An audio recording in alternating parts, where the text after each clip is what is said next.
நண்பர்களே வணக்கம். குடியாத்தம் குமரன்.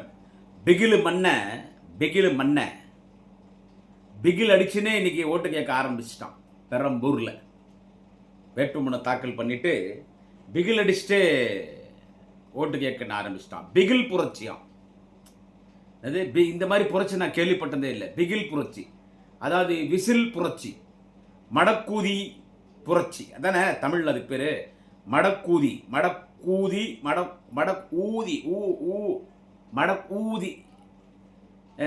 புரட்சி, விசில் புரட்சி, பிகில் புரட்சி. அவன் பிகில் கூட ஒரு படம் வச்சுல, ஏதோ ஒன்று பிகில் புரட்சி ஆரம்பிச்சிட்டான் பெரம்பூரில். நான் ஒன்று சொல்லிட்டேன், இந்த பதிவு எதுக்கு தெரியுமா? நான் விஜய்க்கு சொல்கிறேன். விஜய் கொஞ்சம் வித்தியாசமாக திட்டுப்பா எங்களை. ஒரே மாதிரி சொல்கிறேடா, கொஞ்சம் வித்தியாசமாக திட்டு. ஒரே தீய சக்தி டிவிகேவா டிஎம்கேவா தீய சக்தி. பெண்களுக்கு பாதுகாப்பு இல்லை, சட்ட ஒழுங்கு இல்லை, போதை கலாச்சாரம், குடும்பம் கொள்ளடிக்குது. என்னைக்கு நீ மேடை ஏறி ஒரு அரசியல் கட்சிக்கு தலைவராக நீ மாறி, நீ தலைவர் இல்லை என்றைக்குமே என்ன பொறுத்தவரை நீ பிள்ளைக்கா பயன்தான். அதாவது நீ தான் விசில் அடிக்கிறான். என்ன சொல்கிறது, அது ஊதத்தான் ஊதுற, அந்த மடக்கூதியத்தை ஊத, அது என்னத்துக்கு வாயில் உஃபான்றான் ஜனங்களை பார்த்து. நான் உனக்கு என்ன சொல்லித்தரேன்னா, திட்டத்தே திட்டுறியே, அதையே திருப்பி சொல்கிற. கேட்டு எங்களுக்கே தீட்டி போச்சு. இப்போ விஜய்க்கு ஒரு பதிவு போடுவோன்றாங்க யூடியூப் சேனலில் கூப்பிட்டு, யோ அது முன்னே பேசுன்னு அதே எடுத்து போட்டுறியா ஏங்க, அது பழிசுங்க. யோ அவன் எப்பவுமே தினம் அதான் பேசுகிறான். தீய சக்தின்றான். போட்டி யாருக்கு? டிவிக்கே டிஎம்கேன்றான். சட்ட ஒழுங்கு சரியில்லை, பெண்களுக்கு பாதுகாப்பு இல்லை, பாலியல் பலாத்காரம், அப்புறம் என்ன சொல்கிறான், போதை கலாச்சாரம்ன்றான், குடும்பம் கொள்ளடிக்குதுன்றான், ஊழல்ன்றான். இதோட வேறு எதுவும் பேசலையா? அவன் இன்னைக்கு மைக் எடுத்தாலும் இன்னைக்கு வரைக்கும் அதான் பேசினுக்கிறான். அதனால தினம் அதுக்கே நான் எங்கேருந்து பதில் சொல்கிறது. ஒரு வித்தியாசமாக திட்டணும். இப்போ ஒரு அரசியல் கட்சி விமர்சனம் பண்ணோம்னா வித்தியாசமாக திட்டணும். குடியாத்த குமரனை பாரு, எங்களை யார் எதிர்க்கிறாங்களோ, எடப்பாடி பழனிசாமியா, டாக்டர் அன்புமணியா, வேற யார் இருக்கிறாங்க அந்த கேங்கில்? பிஜேபி சங்கி பசங்களா? அதோ இவன் தற்கூரி விஜய், அங்கே மேலே அமித்ஷா, நரேந்திர மோடி, இன்னும் யாராக இருக்கிறாங்க? எங்கள் அக்கா இந்திசை சவுந்தரராஜன், அந்த குரூப்ஸு. இப்போ இவங்களெல்லாம் திட்டும் போது திட்டினா என்ன ஆகுது? அவங்க நம்மளை பேசுகிறாங்க, நம்ம திருப்பி அவங்கள பேசுகிறோம். According to the Newton's law for every action there is an equal and opposite ரியாக்ஷன்ன்ற மாதிரி உங்களுடைய ஆக்ஷனுக்கெல்லாம் என்னுடைய ரியாக்ஷன் இருக்கும். அவ்வளோதான். நீ டீசெண்டாக பேசினா நான் டீசெண்டாக பேச போகிறேன். நீ இன்டீசெண்டாக பேசுனீங்கன்னா நானும் இன்டீசெண்டாக பேச போகிறேன். அவ்வளோதான். வேற ஒன்றும் இன்னும் நான் கொஞ்சம் அதிகமாக பேசுவேன். இப்போ இந்த விஜய் இன்னைக்கு பிரச்சாரத்தை ஆரம்பிச்சுட்டு அந்த முன்னால் அந்த வளர்ந்தவன் திருடில் அடைச்சிட்டுக்கிறோம் ஆதவஜனா தான் அவனை வழி நடத்துகிறான். எவன் வழி நடத்துகிறான் பாரு, அப்பா சாமி, எவன் வழி நடத்துகிறான் பாரு. இப்போ இன்னைக்கு பெரம்பூரில் பிரச்சாரத்தை ஆரம்பித்தான். பிரச்சாரத்தை ஆரம்பிச்சு, நான் பிறந்த வீடு இந்த வீடு உங்கள் விஜய். நேற்று என்ன சொன்ன, நீ வேட்பாளரா? உன்னை நீ வேட்பாளர் அறிவு பண்ண இல்லை. பெரம்பூரில் ஜோசப் விஜய் என்ன, அதை நீ சொல்ல வேண்டியதானே? ஃபஸ்ட்டு இந்த பிரச்சனைக்கு வந்துடுவோம். நேற்று வேட்பாளர் அறிவும் பண்ணேன் 234 தொகுதிக்கும். நைட்டு கட்சியில் சேர்றாங்க. கட்சியில் சேர்றான். ஏடிஎம்கேல சீட்டு இல்லைன்னு நைட்டு கட்சியில் சேர்றான். காலையில் அவனுக்கு சீட்டு கொடுக்குறோம். திருப்பத்தூரில், வந்தவாசியில், இந்த மாதிரி நிறைய பேர் ஒரு 18-19 பேர் நைட்டு கட்சியில் சேர்ந்து காலையில் சீட்டு. எல்லாம் ஜோக்கர்லாம் இருக்கிறாங்க. அந்த தாவேகா தமிழக வெட்டு கழக வேட்பாளர் பார்க்கும்போது எல்லாம் ஜோக்கராக இருக்கிறான். டிரைவர் பையனுக்கு ஒரு சீட்டு. டிரைவர் பையனுக்கு சீட் கொடுக்காதுன்னு நான் சொல்ல வரல. ஆள் இல்லை. டிரைவர் பையனுக்கு சீட் கொடுக்கணும். நம்ம உயிரை காப்பாற்றுறவங்க டிரைவர் கொடுக்குற தப்பு இல்லை. ஆனால் அங்கே ஆள் இல்லை. டிரைவர் பையனுக்கு கொடுக்கணும்னு அவன் கொடுக்கல, ஆள் இல்லை. சமையல்காரன் பையனுக்கு சீட்டு, வீடு பெருக்கிறவன் பையனுக்கு சீட்டு, தோட்டக்கார பையனுக்கு சீட்டு, பல அக்யூஸ்டுங்க அதில் இருக்கிறான். அந்த கட்சியில் பாடுறா, நேற்று அவன் சீட்டு அறிவிக்கிறான். நொங்கம்பாக்கம் ஹோட்டலில் கேவி குப்பம் தொகுதியில் வேட்பாளரை மாற்றினேன். எங்கள் தொகுதி கேவி குப்பம் தொகுதி. நான் ஏதோ தொகுதி நினச்சேன். இன்றைக்கி தான் யூடியூப் சேனலில் சொன்னாங்க, ஏப்பா உங்கள் கேவி குப்பம் தொகுதி தான் வேட்பாளர், அவளை மாற்ற சொல்லி இன்றைக்கி ஒரே கலாட்டாப்பா, எந்த ஊரில் பார்த்தாலும் ஒரே கலாட்டான்றாங்க. சரி, அது உங்கள் கட்சி எப்படின்னா நாசமாக போ. நான் என்ன சொல்ல வரேன்னா, அதாவது இவன் அங்கே நேற்று வேட்பாளர் அறிவிச்சல்ல, வேட்பாளர் அங்கே நீ என்ன வேட்பாளர் உங்கள் விஜய்ன்னு சொல்லணும். உங்கள் விஜய் வருறான்னு பாடுற இல்லை, அதில் முதலே பாடியிருக்கணும். உங்கள் ஜோசப் விஜய் வருகிறான். என் நெஞ்சில் குடியிருக்கும் தமிழ் பெருங்குடி மக்களே, இதோ உங்கள் விஜய் என்ற இல்லை, என் நெஞ்சில் குடியிருக்கும் தமிழ் பெருங்குடி மக்களே, இதோ உங்கள் ஜோசப் விஜய். ஏன்டா இத்தனை நாள் சொல்ல? ஏன் சொல்ல? வேட்பாளர் அறிவிக்கும் போது மட்டும் பெரம்பூர் ஜோசப் விஜய், அதே மாதிரி திருச்சியில் கிழக்கு ஜோசப் விஜய். ஏன்னு கேட்டா இதை முதல்ல ரெக்கார்ட் பண்ணிட பாருங்க. மதத்திலே ஃப்ராடு வேலை பண்றான். இதெல்லாம் யோசிங்க. மதத்திலே ஃப்ராட். இவன மாதிரி ஒரு ஃப்ராட் நம்ம யாரும் பார்த்ததில்லை. மதத்திலே ஃப்ராடு வேலை பண்றான். பெரம்பூர் வந்துட்டு பட்டியலினத்தின் மக்கள் வாழக்கூடிய பகுதி, கிறிஸ்தவர்கள் அதிகமாக வாழக்கூடிய பகுதி. அதனாலே இவன் தன்னை கிறிஸ்தவன் அடையாளப்படுத்திக்கிறானா. அதே மாதிரி இவன் போயிட்டு திருச்சி கிழக்கில் நிற்கிறான் பாருங்க, அங்கே கிறிஸ்துவ மக்கள் வாழக்கூடிய பகுதி. ஸோ இவன் தன்னை கிறிஸ்டின் அடையாளப்படுத்திக்கிறானா. ஓட்டு போட்டுருவாங்களாம் திருச்சியில். திருச்சி கிழக்கு தொகுதியில் இவன் அந்த கிறிஸ்துவர் தொகுதி, இவனை கிறிஸ்தவர் ஓட்டு போட்டுருவாங்களாம். கிறிஸ்டியன் மிஷினரிஸ் எல்லாம் சொல்லிச்சான், நீ போய் அங்கே நின்னா கிறிஸ்தவர் ஓட்டு போட்டுருவாங்க, நீ போய் பெரம்பூரில் நின்னா கிறிஸ்தவர் ஓட்டு போட்டுருவாங்கன்னு. இவனுக்கு ஏடிஎம்கே இதில் இவனுக்கு சப்போர்ட். இதெல்லாம் நல்லா யோசிங்க. இவனுக்கு கேண்டிடேட் யாருங்க? பெரம்பூரில் இவனுக்கு ஏடிஎம்கே கூட்டணியில் கேண்டிடேட் யாருங்க?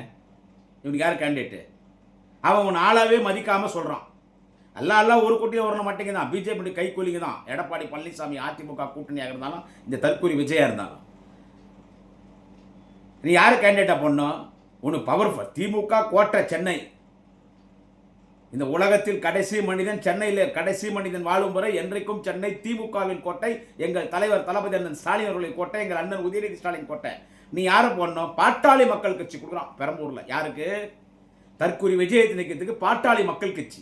ஏய், அங்கே எங்கடா இருக்குது பாட்டாளி மக்கள் கட்சி? சென்னையில் வன்னியரை நாயக்கர்னு சொல்லுவாங்க. நான் பெரம்பூர் பகுதியில் பல ஆண்டு காலம் இருந்தால் வாங்க, சின்ன பையனாக இருக்கும் போதே. பெரம்பூரில் இது வரைக்கும் ஒரு திருமண கூட்டம் மட்டும் இந்த 30 வருஷத்தில் 500 திருமண கூட்டம் பேசியிருப்பாங்க தெருவா. பெரம்பூரில் மட்டும் நான் சொல்கிறேன். அங்கே எங்கடா இருக்குது பாட்டாளி மக்கள் கட்சி? சென்னையில். அங்கே இருக்கிறவங்களாம் வன்னியர்னா நாயக்கர். சென்னையில் இருக்கிற அத்தனை நாயக்கர்கள் 100%, 70% நாயக்கர்கள். அதாவது எங்கள் பக்கம் வன்னிய கவுண்டர்னுவாங்க, தஞ்சாவூர் பக்கம் படையாச்சின்னு சொல்லுவாங்க, அங்கே வந்து நாயக்கர்னு சொல்லுவாங்க வன்னியரை. ஆந்திரா பக்கம்லாம் ரெட்டியார்னு சொல்லுவாங்க எங்களை. எங்கடாகிறான் பெரம்பூரில்? உனக்கு பெரம்பூரில் எடுத்துன்னு போய் பாமக எவ்வளோ அழகாக காய் நகரத்தில் இருப்பார் எடப்பாடி பழனிசாமி, பிஜேபி சேர்ந்து. என்ன சொல்கிறது, நமக்கு ஒரு நல்ல பலிகடா சிக்கியிருக்கான் டாக்டர் அன்புமணி. இந்த மெடிக்கல் காலேஜ் ஒதுக்கிறதுல நிறைய ஊழல் பண்ணிட்டு அவன் மேலே கேஸ் இருக்குது. எல்லாமே அதுதானே பிரச்சனை. Jail, Tihar jail, court case பையன் தான் நாங்கள் போய் உழுந்து கிடக்குறீங்க. அங்கே போடுறான் பாரு பிஎம்கேன்னா அவர் ஈஸியாக ஜெயிச்சிருவாராம் விஜய் பெரம்பூரில். அங்கே திமுக வேட்பாளர் ஆர்டி சேகர்னு ஒருத்தருக்காரு. திமுக வேட்பாளர் ஆர்டி சேகர் அங்கே ஒருத்தருக்காரு. படிப்படியாக மாணவர் அணியிலிருந்து, இளைஞர் அணியிலேருந்து, மாநில இளைஞரணி துணை செயலர் இருந்து, மாவட்ட பொறுப்பாளர் இருந்து, மாவட்ட செயலாளர் இருந்து, அங்கே ஒரு சட்டமன்ற உறுப்பினராக தலைவர் தளபதி அவர்களால் அடையாளம் காட்டப்பட்ட ஆர்டி சேகர் அங்கே இருக்கிறாரு. அங்கே திமுக வேட்பாளர் ஆர்டி சேகர் தான் ஜெயிப்பார். நீ என்னதான் கூட்டத்தை கூட்டினாலும் அங்கே நீ இப்போ ஏடிஎம்கே ஒரு டம்மி கேண்டிடேட் சத்யபாமா, ஒரு டம்மி கேண்டிடேட் பாட்டாளி மக்களத்தில் ஒரு டம்மி கேண்டிடேட் ஒரு ஜெயிக்கணுமா. அதே மாதிரி திருச்சியில் ஒரு டம்மி கேண்டிடேட், திருச்சியில் ஒரு டம்மி கேண்டிடேட். பேர் சொல்கிற மாதிரி ஆளுகள் பேர் சொல்லுவேன். ஏன்னா இங்கே அவர் ஜெயிக்கணுமா. ஏன்டா 2 தொகுதியில் நிற்கிற? இன்னைக்கு பெரம்பூரில் இன்னைக்கு வேட்புமனு தாக்கல் செய்துவிட்டு பெரம்பூரில் பிரச்சாரத்தை தொடங்கி இருக்கிற பிகில் நிற்கிற பிளக்கா பையா, பிகில் பையா, மடக்கூரி பையா, விஜயா. ஏ விஜய், விஜய் ஓட்டுக்காக மதத்திலே பிராடுவாளம் செய்கிற ஜோசப் ஸ்டாலின் சொல்லிவிட்டு மதத்திலே ஏமாற்றம் செய்கிற விஜயை கேட்கிறேன், தற்கூரியை கேட்கிறேன். யார் 2 தொகுதி ஜெயிக்கிற நிற்கிற? நீ அவ்வளோ பேர் லீடரா? நீ அவ்வளோ பேர் லீடரா? பெரம்பூரில் நிற்பாரான், திருச்சி கிழக்கில் நிற்பாரான். ஏன்? 1 தோத்துட்டா 1 ஜெயிச்சிருவோனா? 1 தோத்துட்டா 1. நீதான் பெரிய சக்தி ஆச்சே, பெரிய மக்கள் சக்தி ஆச்சே. இளைஞர் படை உன் பக்கத்தில் இருக்குது. எல்லா வீட்லையும் விஜய் இருக்கிறானே, எல்லா வீட்லையும் விஜய் இருக்கிறானே. அப்புறமே 2த்துல நிற்கிற எவ்வளோ பெரிய தலைவன். இந்த இனத்தின் தலைவர் தளபதி ஸ்டாலின் குளத்தூரில் மட்டும்தான் இருக்கிறார். குளத்தூரில் மட்டும்தான் இருக்கிறார். 2 தொகுதியில் நிற்கிறான். 2 ஜெயிச்சு அவங்கிறான் பார். யாரு? அந்த பரோட்டா கடை மாஸ்டர் பாண்டிச்சேரி பிராந்தி சாப்பிட்றேன் அந்த புஷி ஆனந்தன். எங்கள் தலைவர் 4 தொகுதியோட நிற்பார். அது லூஸுக்கு தெரியல 2 தொகுதி தான் நிற்க முடியும். 4 தொகுதியில் வேணாலும் நிற்பார். 2 தொகுதி நின்றா 2மே கிறிஸ்துவ இருக்கிற பகுதியா. அதனால தன்னை ஜோசப் ஸ்டாலின் என்று சொல்கிறார். என்னது ஜோசப் ஸ்டாலின்? இதெல்லாம் மக்கள் யோசிக்கணும். கிறிஸ்துவர்கள் விஜய் ஓட்டு போட்டுருவாங்களா? எல்லாம் நம் மண்ணின் மைந்தர்கள். கிறிஸ்துவர்களாக இருந்தாலும் இஸ்லாமியர்களாக இருந்தாலும் நம் மண்ணின் மைந்தர்கள். இந்துக்களுக்கும் இஸ்லாமியர்களுக்கும் கிறிஸ்துவர்களுக்கும் குரல் கொடுக்கிற ஒரே இயக்கம் திராவிட முன்னேற்ற கழகம். அன்பு தலைவர் தளபதி ஸ்டாலின் அவர்கள் அவன் போய் நின்று பேசி தான் சொல்றேன். அதே பேசண்டே பேசிட்டு இந்த ஆட்சியை அகற்றணும், தூக்கி எறியணும், ஓட்டு போட்டுருங்க அப்படின்னு சொல்லிட்டு அடிக்கிறான். டேய் அட பாவி மனுஷா தேர்தல் இடத்துல தப்பாக பேசக்கூடாதுன்றாங்க. டேய் என்னடா பைத்தியக்காரா, அங்கே வயசு பொண்ணுங்க நிற்கிறாங்க, நடுத்தர வயது பெண்கள் நிற்கிறாங்க, வயதான தாய்மார்கள் நிற்கிறாங்க, சின்ன பசங்க நிற்கிறாங்க. எல்லாரும் பார்த்து விசில் அடிக்கிறான், பொறுக்கி பைய மாதிரியே விசில் அடிக்கிறான். ஏடா அந்த அந்த அந்த சின்ன செத்து காட்டலாம் இல்லை, மடக்கூதி எடுத்து காட்டலாம் இல்லை, விசில் அடிச்சுட்டு ஒரு மாற்றத்தை கொடுங்க, தூக்கி எறியுங்க. அப்படியே கோபமாக பேசுகிறாராம். ஒரு கோபம் வருதான். அப்புறம் பார்த்தா அதுவும் சீட்டு வச்சு தான் படிக்கிறான்.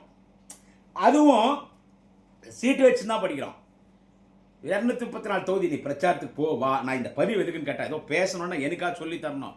நமக்கு இந்த மைக்கு முன்னால் நின்னாலும் சரி, இல்லைன்னா கேமரா முன்னால் சோஷியல் மீடியாவில் உட்காந்தாலும் சரி, மட்டம் திறந்த வெள்ளம் போல், குற்றாத அருவி போல், வற்றாத ஜீவநதி போல், ஓய அலை போல் நமக்கு வந்துனே இருக்கும். நான் இப்போ இந்த பதிவு எதுக்குன்னு கேட்டால், பேசாத, எங்களை திட்டத்துக்கு உனக்கு என்ன நானே கூட சொல்லித்தரேன். இது யாருன்னா அப்படியே பேசுவாங்களா, குடியாத்துக்கு அப்புறம் பேச வச்சா நானே உனக்கு புதுசாக சொல்லித்தரேன். நீ இதுவே தீய சக்தி என்ற, பெண்களுக்கு பாதுகாப்பு இல்லைன்ற, சாராயத்தை பற்றி பேசுகிறான். இவனே டெல்லிக்கு போகும்போது விஸ்கி பாட்டிலோட மாட்டினான்.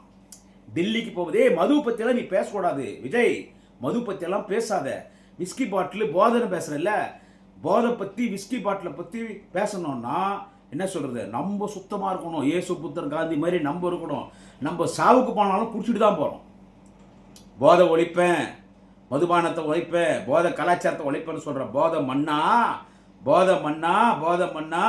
விஜய், விஜய் முதல்ல நம்ம போதை போடாமல் இருக்கணும். என்னது, நம்ம போதையை போட்டு சும்மா கப்புனா தடிக்கிற மாதிரி ஒரு ஓல்டு காசுக்கு மாதிரி சரக்கை போட்டு மரியாதைக்குரிய நல்ல கண்ணை டெத்துக்கு போகிறது, ஊரே காரி தப்பிச்சு ஆச்சா. அப்புறமா நான் நடுராத்திரி நைட்டில் டிஜிபி ஆஃபீஸில் நான் போய் கம்ப்ளைண்ட் தரேன் அப்படின்னு சொல்லி டிஜிபி ஆஃபீஸுக்கு சரக்கை போட்டு போகிறது, ஃப்ளைட்டில் டெல்லிக்கு போகும்போது விஸ்கி பாட்டிலோட மாட்டுறது, நம்மளே போதை பார்ட்டி, நம்மளே போதை மண். அதனால் போதை ஒழிக்கிறத பற்றியெல்லாம் நம்ம பேசக்கூடாது. நான் சொல்கிறது திருப்பி இயற்கை உபாதை கழிக்கிறதுக்கு போகும்போது இப்போ பாதுகாப்பு இல்லை, அது நாங்கள் ரொம்ப வருத்தப்படுறோம். அதை நியாயப்படுத்தி நான் பேச மாட்டேன். தூத்துக்குடியில் அந்த சகோதரி இயற்கை உபாதை கழிப்பதற்கு போகும்பொழுது ஒரு காம கொடூரன் அவன் அந்த பெண்ணை பாலியல் பலாத்காரம் செய்து கொலை செய்தது உண்மையிலே எனக்கு மிகவும் மன வருத்தம். அதை நியாயப்படுத்தி நான் பேச மாட்டேன், யார் பேசினாலும். காவல்துறை எப்படியோ கண்டுபிடிச்சிருச்சு, ஏதோ 1-2 பொறுக்கி பசங்க தப்பு பண்ணுறானுங்க, அதை காவல்துறை கடுமையாக நடவடிக்கை எடுக்குது. அண்ணா பல்கலைக்கழகத்தில் ஒரு மாணவி கிட்ட ஒருத்தன் என்ன பண்ணால், அவனை 3 மணி நேரத்தில் அவனை பிடிச்சி அவன் சாகிற வரைக்கும் ஜெயிலில் இருக்க போகிறான். ஆனால் தலைவர் தளபதி அவர்கள் இந்த தேர்தல் அறிக்கையில் சொல்லியிருக்கிறார், இனிமேல் பாலியல் பலாத்காரம் செய்தால், வன்கொடுமை பாலியல் பலாத்காரம் பெண்களிடத்தில் தவறாக நடந்து கொண்டாலே தூக்கு தண்டனைன்னு சொல்லிட்டார். தூக்கு தண்டனை. அநேகமாக அதில் நீ கூட வருவோன்னு நினைக்கிறேன் விஜய். ஏன்னா பொண்டாட்டி விட்டு ஒரு தவறான பெண்ணோடு நீ ஒரு நடிகையோடு இல்லீகல் கனெக்ஷன் வச்சுருக்க, இல்லீகல் கனெக்ஷன் பொண்டாட்டி விட்ட, அதுமா கோர்ட்டுக்கு போய்க்குது. என்னது, பொண்டாட்டிக்கு துரோகம் பண்ணுறதும் இதில் வந்துடும். எதில், இந்த பாலியல் பலாத்காரம் பண்ணுறவனுக்கு தூக்கு தண்டனைன்றாங்க இல்லை, அநேகமாக அதை கூட இதில் சேர்க்கணும். பொண்டாட்டிக்கு துரோகம் பண்ணுறவன் என்ன அதில் சேர்க்கணும். திருட்டு பசங்க எல்லாம் பிஜேபி, அதிமுக, இவன் விஜய் எல்லாம் கூட்டணிங்க. அமித்ஷாட்ட போய் பேசுறது யார் தெரியுமா? என்னடா இவன் குடியாத்துக்கு முறை திருச்சா பேசுனா, நான் ஒன்றும் பைத்தியக்காரன் இல்லை, நான் ஒன்றும் பைத்தியக்காரன் கிடையாது. எனக்கு தெரியும்.